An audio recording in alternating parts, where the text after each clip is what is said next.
Morning, everybody. I'd like to talk about a couple of things today, but the first thing is water. Now, I see you've all been enjoying the water that's been provided for you here at the conference over the past couple of days, and I'm sure you all feel that it's from a safe source. But what if it wasn't? What if it was from a source like this? Then statistics would actually say that half of you would now be suffering with diarrhea. I've talked a lot in the past about statistics and the provision of safe drinking water for all, but they just don't seem to get through. And I think I've worked out why. It's because using current thinking, the scale of the problem just seems too huge to contemplate solving. So we just switch off, us, governments, and aid agencies. Well, today, I'd like to show you that through thinking differently, the problem has been solved. By the way, since I've been speaking, another 13,000 people around the world are suffering now with diarrhea, and 4 children have just died. I invented lifeSEVER bottle because I got angry.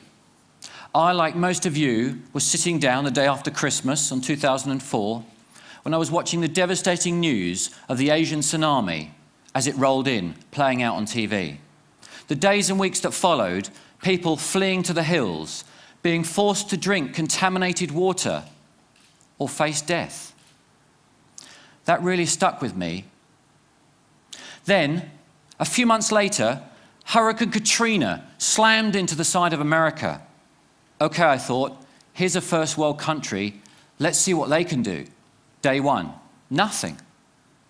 Day 2, nothing. Do you know it took 5 days to get water to the Superdome? People were shooting each other on the streets for TV sets and water. That's when I decided I had to do something. Now, I spent a lot of time in my garage over the next weeks and months, and also in my kitchen, much to the dismay of my wife.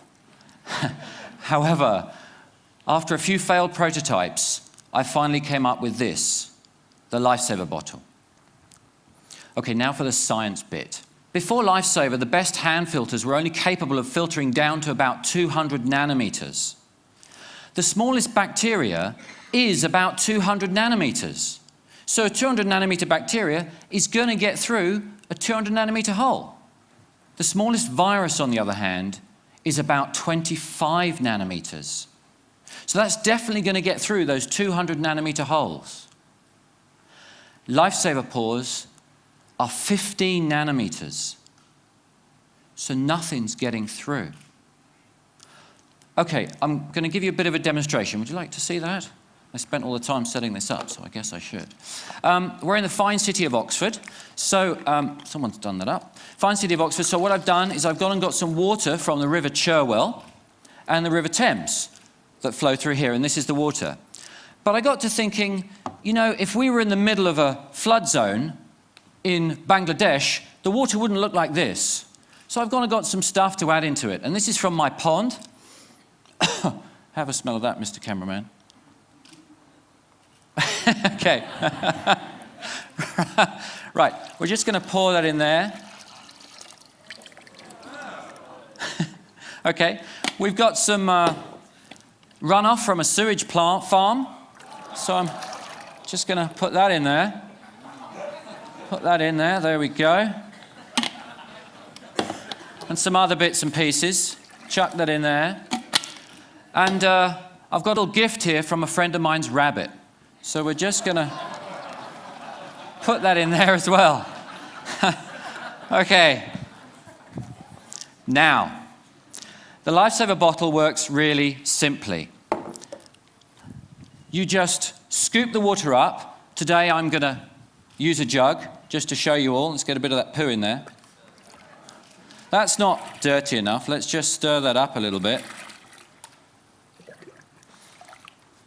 Okay. So I'm going to take this really filthy water and put it in here. Do you want a drink yet? Okay, there we go. Replace the top. Give it a few pumps, okay? That's all that's necessary. Now, as soon as I pop the teat, sterile drinking water is going to come out, and I've got to be quick. Okay, ready? There we go. Mind the electrics. That is safe, sterile drinking water. Good. There you go, Chris.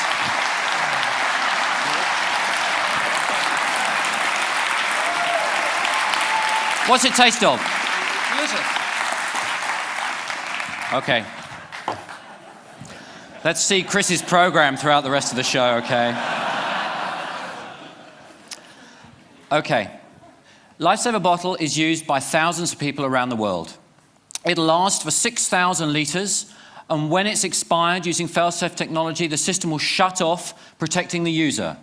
Pop the cartridge out, pop a new one in, it's good for another 6,000 litres. So let's look at the applications.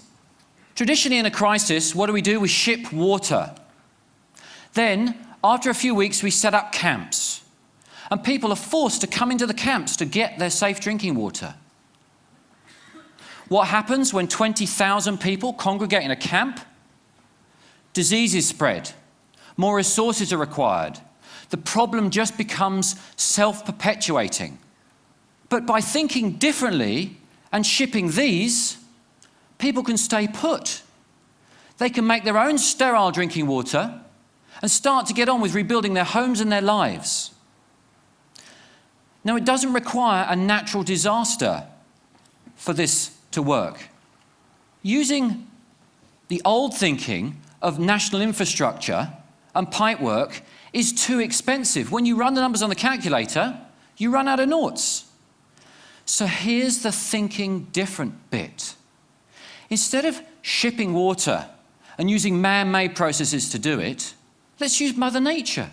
She's got a fantastic system. She picks the water up from there, desalinates it for free, transports it over there and dumps it onto the mountains, rivers and streams. And where do people live? Near water. All we've got to do is make it sterile. How do we do that? Well, we could use a lifeSEVER bottle, or we could use one of these. The same technology in a jerry can. This will process 25,000 litres of water. That's good enough for a family of 4 for 3 years. And how much does it cost? About ½ a cent today to run. Thank you. So by thinking differently and processing water at the point of use, mothers and children no longer have to walk 4 hours a day to collect their water. They can get it from a source nearby. So with just $8 billion, we can hit the Millennium Goals target of halving the number of people without access to safe drinking water. To put that into context, the UK government spends about £12 billion a year on foreign aid. But why stop there? With $20 billion, everyone can have access to safe drinking water. So the 3.5 billion people that suffer every year as a result, and the 2 million kids that die every year, will live. Thank you.